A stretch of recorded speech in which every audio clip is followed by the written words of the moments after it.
Chers amis, nous allons entrer dans ce culte grâce au piano.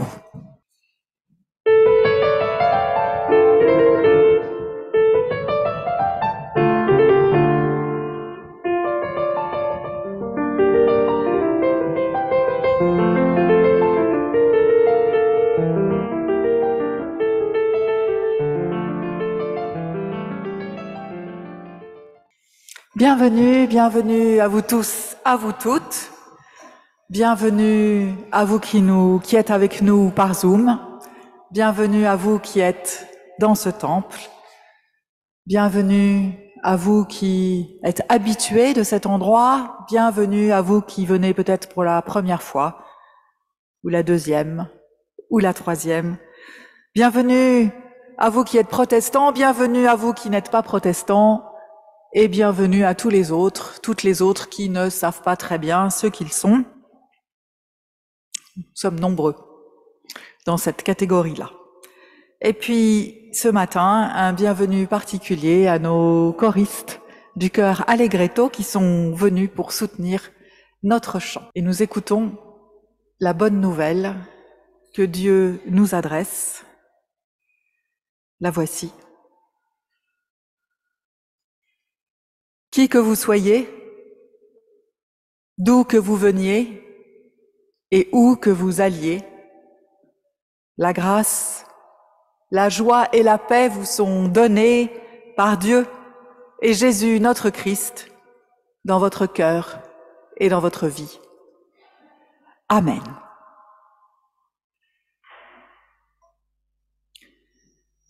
Pour vous éviter de vous poser la question pendant tout le culte, ma robe pastorale reviendra dimanche prochain.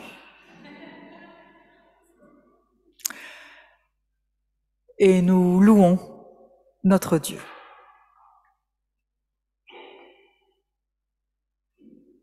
Ô Dieu, merci pour le don de toi-même, car tu es la seule offrande qui valorise mon existence. Et dans ce mystère, tu te livres à la nuit afin que je perçoive ton mystère, ta lumière. Tu te livres à la souffrance, guérison. Tu te livres au silence pour que ta parole retentisse. Ô Dieu, merci pour le don de toi-même. Tu es le seul présent que mon cœur désire. Et dans ce mystère, tu te donnes dans la confiance pour orienter ma vie, dans la fidélité pour marcher à mes côtés, dans la patience pour grandir à mon rythme. Tu te donnes dans la paix pour ma réconciliation, dans l'humilité pour ma dignité, dans la pauvreté pour mon enrichissement. Merci, ô Dieu, pour ton cadeau inestimable, pour ton cadeau inépuisable. Il me rappelle que toute ma vie dépend de toi.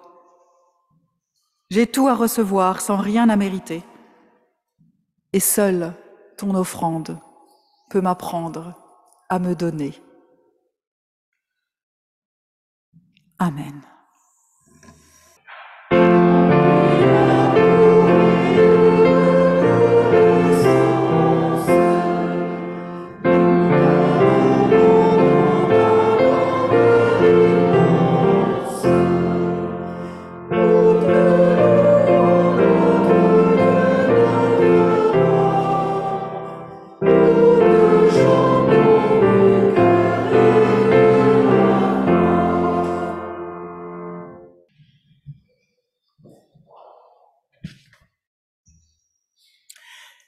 C'est maintenant le moment de se présenter devant Dieu comme nous sommes, sans rien à lui cacher, en allant au contraire chercher au fond de nous ce que volontiers nous cacherions aux autres, à nous-mêmes, à Dieu. À ce moment de la liturgie, j'avais envie de partager avec vous un texte d'un auteur, c'est certainement peu habituel, d'un rappeur franco-malien qui s'appelle Abdoulaye Diarra et de son nom d'artiste Oxmo Puccino, pour un texte qui s'appelle « Le mal que je n'ai pas fait ». C'est vrai, on ne fait pas autant bien que ça. Qu'en faire? Comment? Quelque chose m'échappe. Au courant de ce qu'un acte engendre, j'ai pris un peu sur moi, soigné de mes vengeances. Dans mon coin, je passais pour un lâche, car j'étais pas le 11e à sauter sur un lascar. On ne s'attaque pas au dur, nul n'aime les problèmes. À la chaîne animale, il y a la dette des trop faibles. Alors, il faut forger ce tempérament en conservant quelques séquelles apparemment. Pourtant, à chaque fois que je me suis retenu, le mal que je n'ai pas fait m'a soutenu. On fait ce qu'on peut, nul n'est parfait, je suis heureux du mal que je n'ai pas fait. Il faut être positif. S'il y a peu de remords, on se fait une raison à tout, même à quelques morts. Mes lois sont autres que celles des hommes. Chaque décision est un ultimatum. Notre côté obscur est mauvais conseiller. Les pires choses accomplies le sont sous la colère. C'est comme avoir des cauchemars sous l'oreiller. Le mal est en bourse, nous sommes ses actionnaires. Il faut avoir été innocent tous les soirs pour se permettre de juger qui que ce soit. Trop de cœur pour faire des sentiments. La plume est mon épée, la vérité, mon châtiment. On fait ce qu'on peut, nul n'est parfait.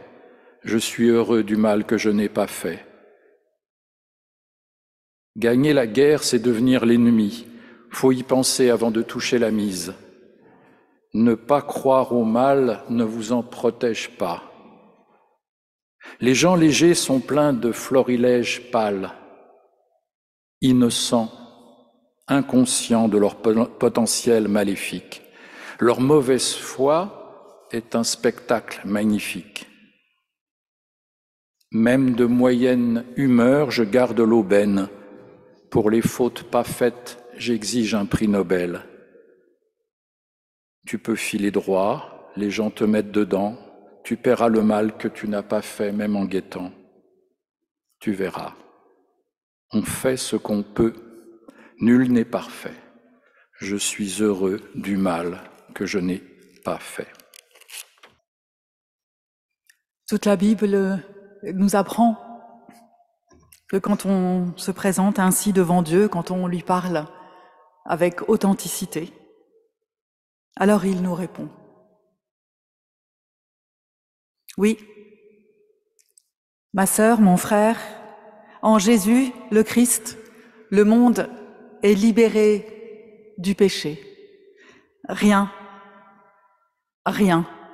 ne peut nous séparer de l'amour de Dieu. Il nous donne de croire qu'en toute impasse s'offre un passage. Et l'homme de Nazareth se fait lui-même le chemin pour toi, pour moi, pour nous. Il ouvre en nos cœurs des chemins de vie, de confiance et d'espérance. Amen.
Avant d'ouvrir la Bible, nous prions.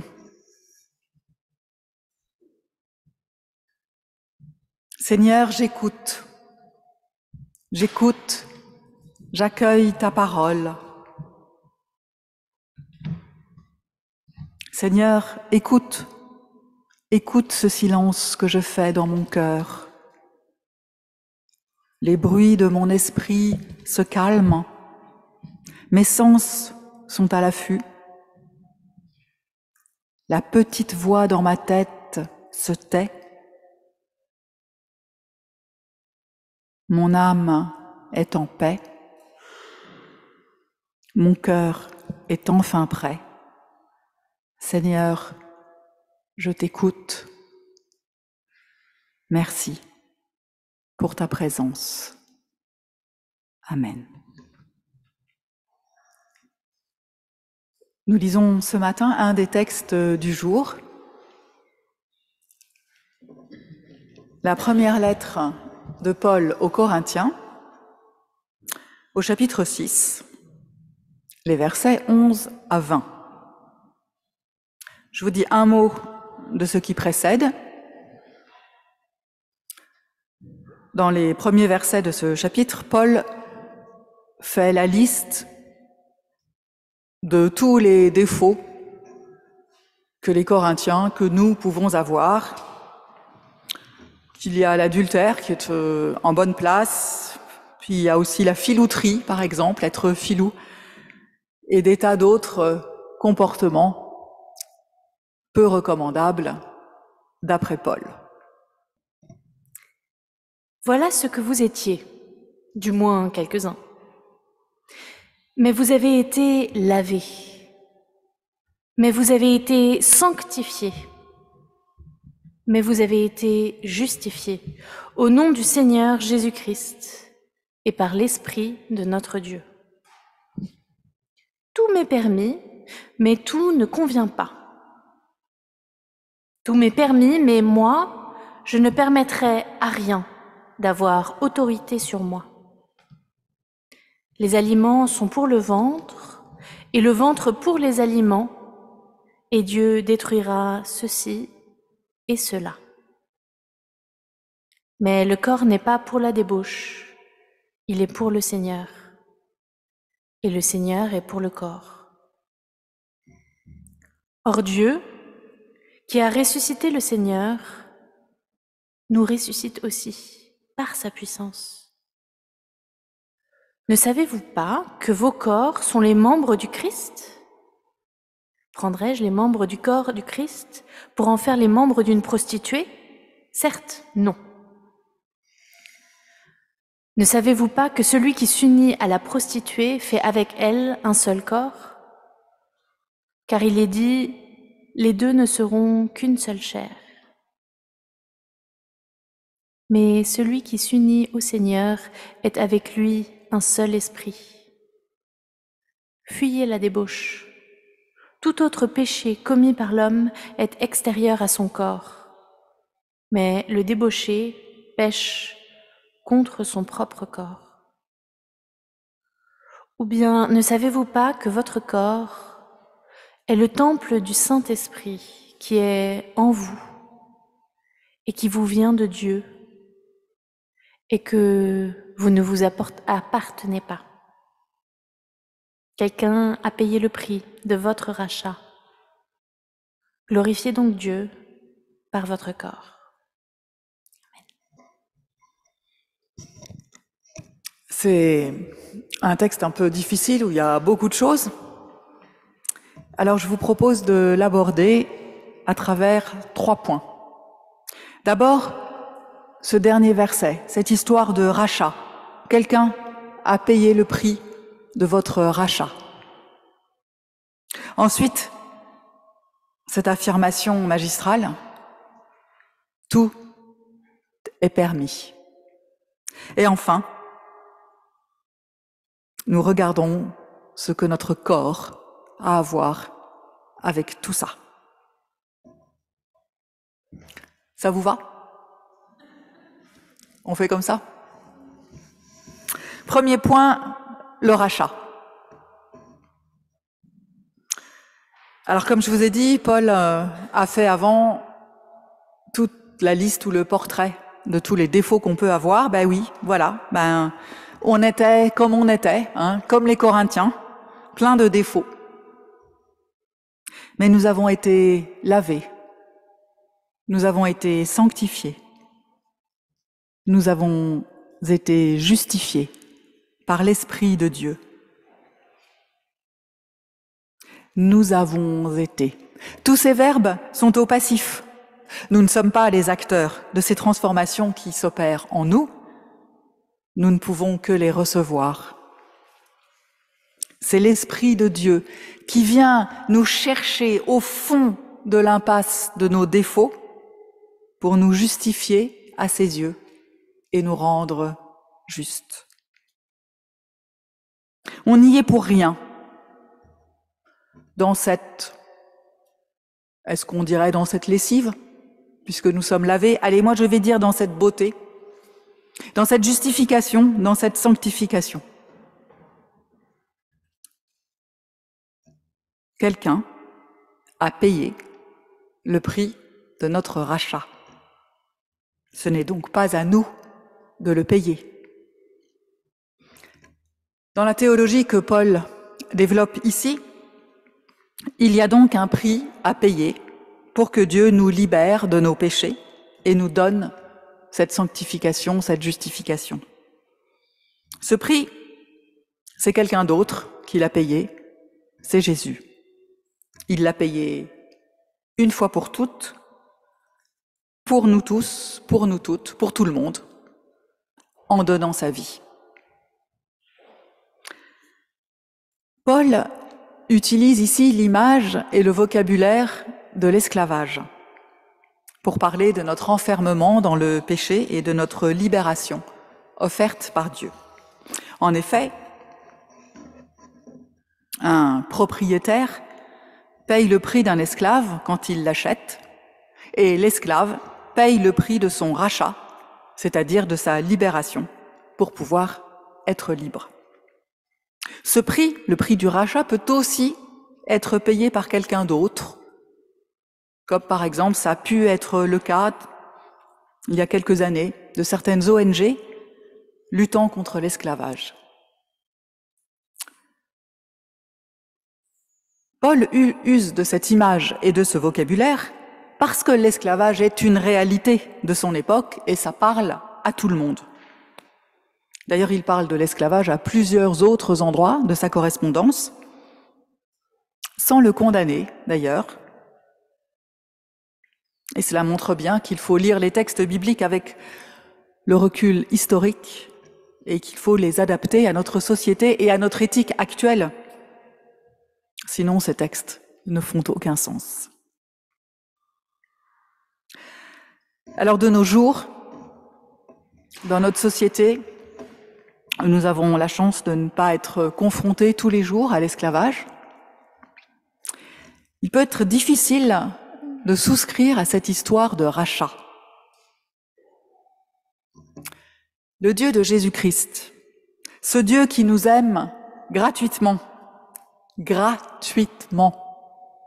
infiniment, éternellement, ce Dieu qui nous lave, nous sanctifie, nous justifie malgré tout, malgré nous, comment se pourrait-il qu'il exige en échange un prix? Et encore pire, comment ce prix pourrait-il être aussi élevé que la vie d'un être humain? Et qui plus est, la vie de son Fils.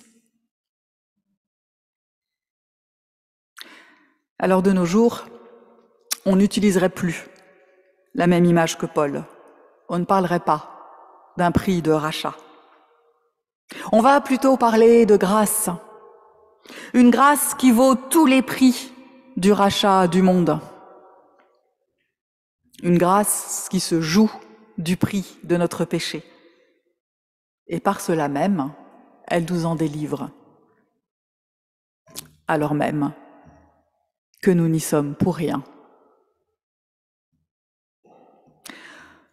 On est très loin là de l'idée d'un chemin de sanctification que l'on devrait suivre pour s'améliorer par des efforts constants. Ce chemin de sanctification serait une sorte de litanie d'injonctions auxquelles il faudrait obéir, ou un catalogue de normes auxquelles il serait attendu dans lequel il serait attendu que nous nous inscrivions pour être toujours un peu plus dignes de Dieu, ou à tout le moins un peu moins indignes. Mais voilà, il n'y a pas de place pour ce chemin de sanctification dans ces paroles de Paul, où nous avons été lavés, nous avons été sanctifiés, nous avons été justifiés. Et le Dieu, je cite, qui a ressuscité le Seigneur, nous ressuscite aussi par sa puissance. C'est la puissance de Dieu qui nous ressuscite et pas un prix à payer.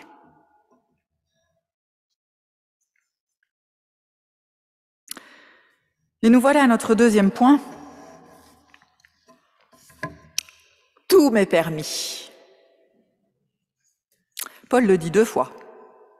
Et figurez-vous qu'il le redit 2 fois encore, un peu plus loin, dans la même lettre aux Corinthiens, au chapitre 10, je cite, « Tout est permis, mais tout ne convient pas. Tout est permis, mais tout n'est pas constructif. » Et Paul rajoute que personne ne cherche son propre intérêt, mais celui de l'autre. Tout est permis, donc. Terrifiante affirmation. Heureusement, Paul la limite par des « mais ». Alors je dis terrifiante affirmation parce que quand même, ça fait un peu peur de penser que tout est permis, qu'il n'y a plus aucune règle, plus aucune limite. La tête de votre voisin ne vous revient pas? Votre patron a été désagréable? Vous n'avez qu'à les éliminer, c'est permis. Et puis, pourquoi payer dans les magasins? On n'a qu'à se servir, c'est permis. Mon ami me fait confiance? Alors là, ça m'est complètement égal, hein, je fais complètement ce que je veux, c'est permis. C'est vite terrifiant quand même, hein, même sans aller si loin. En fait, ce que Paul veut dire, c'est qu'avec le Christ, une nouvelle ère est advenue où l'obéissance à la loi n'est plus le mode de relation à Dieu. Bien sûr, l'obéissance à la loi reste nécessaire pour l'organisation de la société entre les êtres humains. Mais justement, faire société avec Dieu, ce n'est pas comme faire société avec les êtres humains. Le nouveau mode de relation à Dieu instauré par le Christ, ce n'est plus la loi, c'est la confiance. La confiance en sa puissance décrassante, sanctifiante, justifiante, sa puissance qui nous ressuscite. Si tout est permis, plus rien n'est interdit. Mais si plus rien n'est interdit, alors plus rien n'est permis non plus. Il n'y a plus ni permis, ni interdit. Et cela rejoint l'abrogation du chemin de sanctification. Il reste devant nous un espace de tous les possibles qu'il nous appartient de combler, où il nous revient de faire route en compagnie de Dieu, du Christ, chacune selon sa sensibilité. Donc, tout m'est permis. Mais tout ne convient pas. D'autres traductions proposent « mais tout n'est pas utile ». Et quand Paul le redit au chapitre 10 un peu plus loin, il dira « mais tout n'est pas constructif ». Rien de très exceptionnel là-dedans. Nous sentons tous que tout n'est pas utile, que tout ne convient pas et que tout n'est pas constructif. Et en tout cas, pour aller dans le même sens que la prédication de Guillaume dimanche dernier, cela revient à nous exhorter à nous poser, à réfléchir à la portée de nos actions, de nos paroles, de nos choix, avant de se lancer dans le champ de tous les possibles. Il nous appartient entièrement de décider ce qui convient ou pas, ce qui est utile ou pas, ce qui est constructif ou pas. Et c'est cette liberté-là qui peut être terrifiante. Nous sommes appelés à ne pas nous laisser aspirer par ce champ de tous les possibles. Alors heureusement pour nous, Paul précise sa pensée dans le 2e mais. Mais moi, je ne permettrai à rien d'avoir autorité sur moi. Ou bien, dans d'autres traductions, je ne me laisserai asservir par rien. Alors on voit clairement que ce qui est en jeu dans ce « tout est permis », ce n'est pas de l'ordre du permis interdit, c'est de l'ordre de ma liberté. La limite mise par Paul, c'est que je ne me laisse pas asservir. Dans l'Ancien Testament, on aurait dit que je n'ai pas d'idole. Et peut-être qu'aujourd'hui, on pourrait dire que je ne remette pas le sens de ma vie à quelqu'un ou à autre chose que Dieu, et que sa révélation sur terre, le Christ. Une deuxième ligne de conduite que Paul nous propose pour habiter ce champ de tous les possibles, c'est ce qu'il dit au chapitre 10, que personne ne cherche son propre intérêt, mais celui de l'autre. Ne pas chercher son propre intérêt, mais celui de l'autre, ne pas se laisser asservir, que rien ni personne ne prenne autorité sur moi. 2 lignes de conduite qui nous permettent de ne pas perdre le nord, de ne pas perdre Dieu, de ne pas se perdre dans ce champ de tous les possibles, où tout est permis.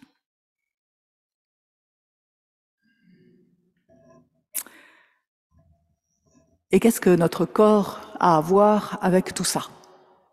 C'est le 3e point. Puisqu'on a tordu le cou au prix du rachat, nous ne sommes pas débiteurs envers qui que ce soit, en tout cas pas envers Dieu, et nous sommes même créditeurs, à notre crédit, la gloire de Dieu. Cette gloire de Dieu, Paul nous invite à la manifester dans notre corps. Glorifiez donc Dieu dans votre corps. Ce corps qui, dit Paul, est le temple du Saint-Esprit qui est en nous. Paul dit aussi que notre corps ne nous appartient pas. Moi, je crois que c'est tout à fait juste. Je ressens ça assez souvent. Il se passe dans mon corps des tas de choses que je ne maîtrise pas, des choses heureuses, des choses malheureuses, des choses douloureuses. Et puis c'est parfois bien difficile de lui faire faire ce que je veux. Pour autant, ce corps n'appartient pas à quelqu'un d'autre. Personne ne peut nous dire ce qu'il faut faire ou ne pas faire de notre corps. Notre corps n'appartient à personne, et pas même à Dieu. Paul ne dit pas que notre corps appartient à Dieu.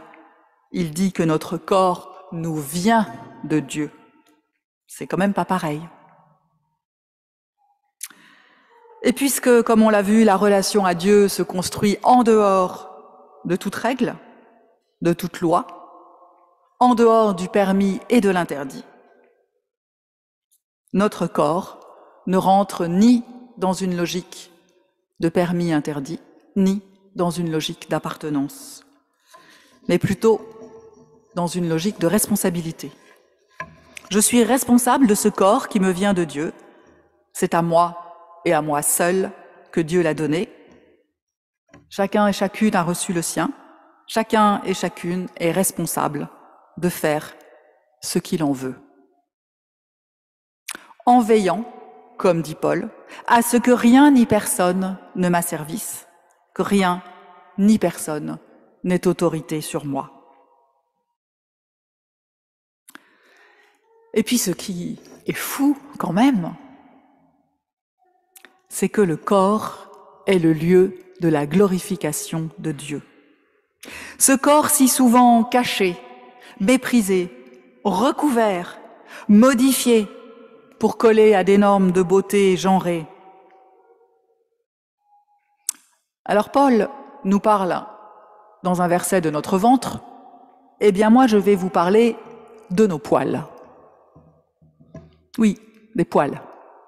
Pourquoi faudrait-il que les femmes s'épilent et pas les hommes? Après tout, Dieu nous a tous créés, toutes créées avec des poils. Savez-vous que toutes les femmes naissent avec des poils?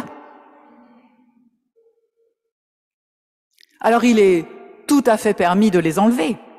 Il est tout à fait permis d'en rajouter, si on a envie, de les teindre, de les friser, de les défriser, à condition que ce ne soit pas une obéissance forcée ou inconsciente à une norme asservissante. Bon, revenons à des choses plus sérieuses. Donc le corps comme lieu d'expression de la gloire de Dieu.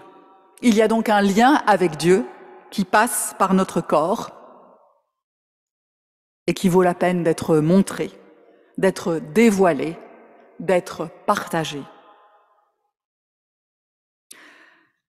Alors bien sûr, on ne peut pas passer à côté du fait que Paul a un discours assez sévère contre la débauche.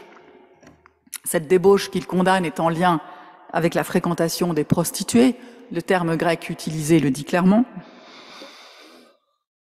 La fréquentation des prostituées, c'est un des sujets tabous de Paul, tellement honni qu'il en parle tout le temps. Alors à Corinthe, ce grand port interlope où se croisent des personnes de tous les horizons, il y avait manifestement des habitudes qui ne collaient pas avec l'idéal de pureté de Paul. Mais Paul semble tellement tourmenté par le comportement sexuel de ses contemporains que c'est à se demander s'il n'aurait pas lui-même des choses à se reprocher par rapport à son fameux idéal de pureté. Je ne sais pas. En tout cas, on peut noter que déjà à l'époque, les prostituées étaient souvent des esclaves et que contrairement à ce que Paul a l'air de penser, Jésus s'est empressé de les racheter, peut-être pas au sens commercial du terme, mais de les racheter spirituellement, ça, certainement oui.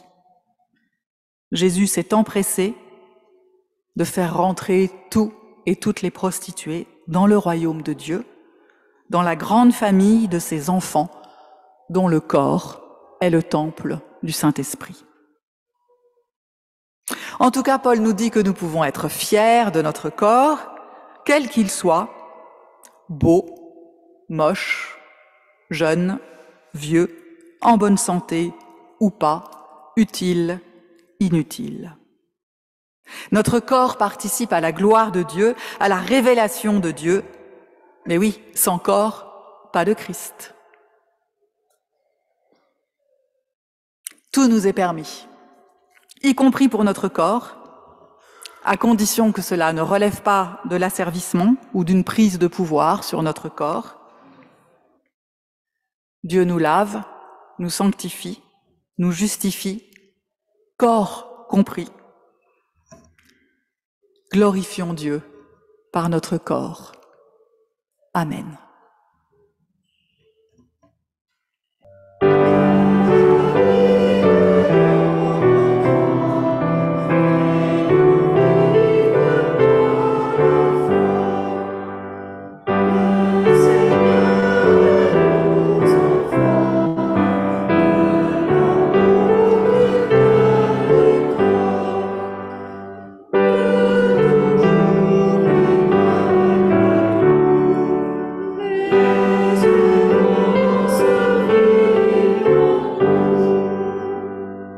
Nous allons passer à l'offrande.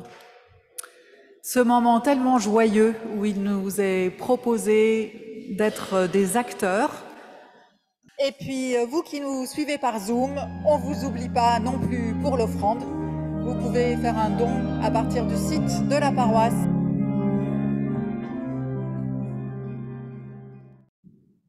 Et maintenant, unis à tous nos frères et sœurs en Christ, ceux d'hier et d'aujourd'hui, ceux d'ici et d'ailleurs, avec ton Fils Jésus-Christ, nous disons: Notre Père, qui es aux cieux, que ton nom soit sanctifié, que ton règne vienne, que ta volonté soit faite sur la terre comme au ciel.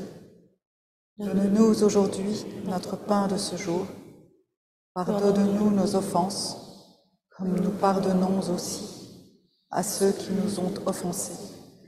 Et ne nous laisse pas entrer en tentation, mais délivre-nous du mal, car c'est à toi qu'appartiennent le règne, la puissance et la gloire pour les siècles des siècles. Amen. Le Christ nous envoie. Alors recevons la bénédiction de Dieu pour être une bénédiction les uns pour les autres. Que le Dieu de toute grâce nous bénisse, qu'il fasse pour nous rayonner son visage, qu'il tourne son regard vers nous et nous accorde sa paix. Amen.